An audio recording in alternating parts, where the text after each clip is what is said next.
जैसा कि सत्ययुग में मत्स्य रूप में, कूर्म रूप में, वराह रूप में और नरसिंह रूप में अवतार लिए हैं।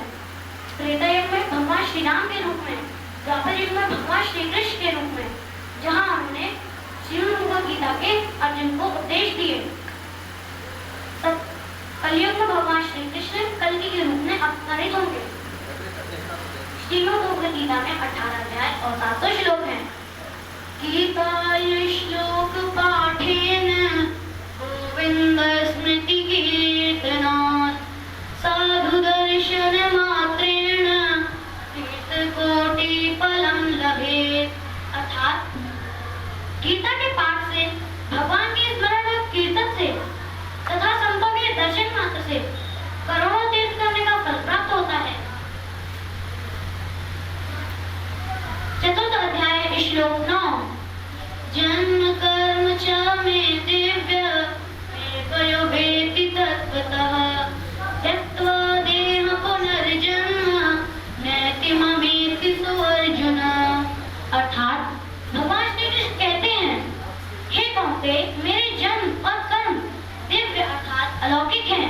जो इस प्रकार मनुष्य तत्व को जान लेता है वह फिर शरीर को त्याग कर जन्म को प्राप्त नहीं होता, किंतु मुझे ही प्राप्त होता है।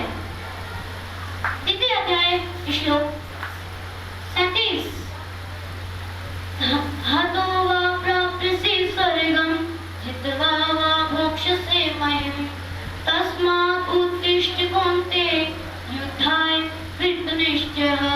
अर्थात भगवान श्री कृष्ण कहते हैं, हे कौन्तेय, यदि तुम युद्ध में वीर गति को प्राप्त होते हो तो तुम्हें स्वर्ग मिलेगा, और अगर विजयी होते हो तो धरती में भोगोगे।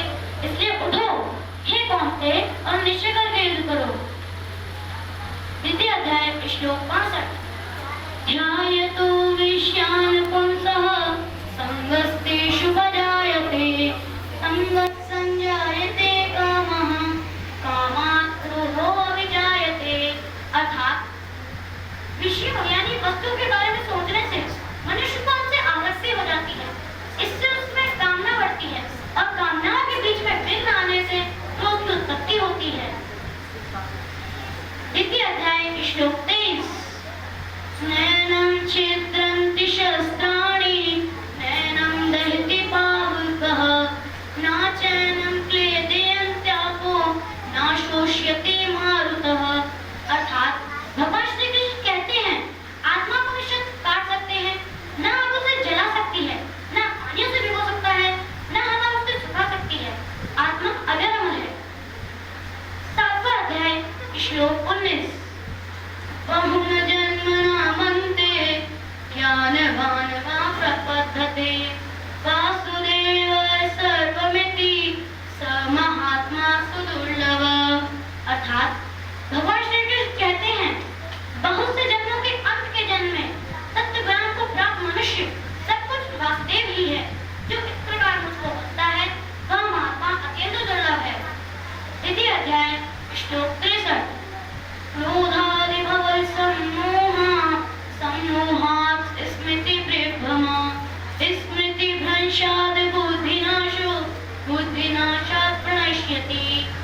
अर्थात भगवान श्री कृष्ण कहते हैं, क्रोध से मनुष्य की मति मारी जाती है, यानी मूढ़ हो जाती है, जिससे स्मृति भ्रमित हो जाती है, और स्मृति भ्रम हो जाने से बुद्धि नष्ट हो जाती है, और बुद्धि का नाश हो जाने पर मनुष्य खुद अपना ही नाश कर बैठता है। ओम कृष्णाय वासुदेवाय हरये परमात्मने प्रणताक्लेशनाशाय गोविंदाय नमो नमः। अर्थात भगवान श्री कृष्ण कहते हैं, कंटिन्यू कंटिन्यू।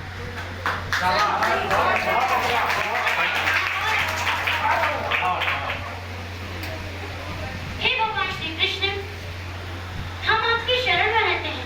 हे वासुदेव के पुत्र, आप परमात्मा हैं, क्लेशों को हरने वाले हैं। हे कृष्ण, आपको हमारा प्रणाम है। द्वितीय अध्याय श्लोक 7।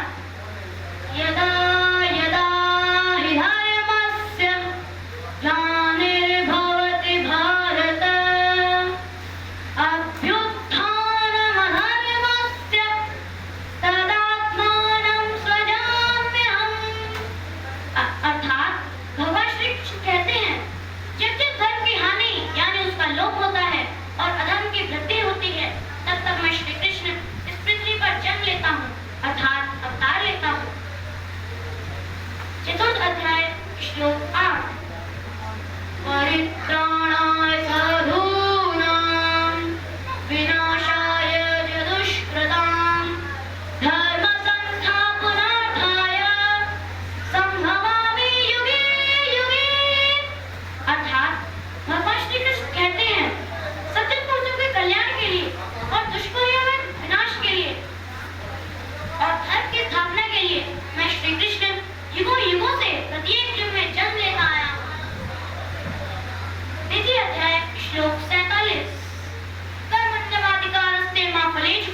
मातरं फले तुर्भुर् माते समोथमी कर्मणि हे पांते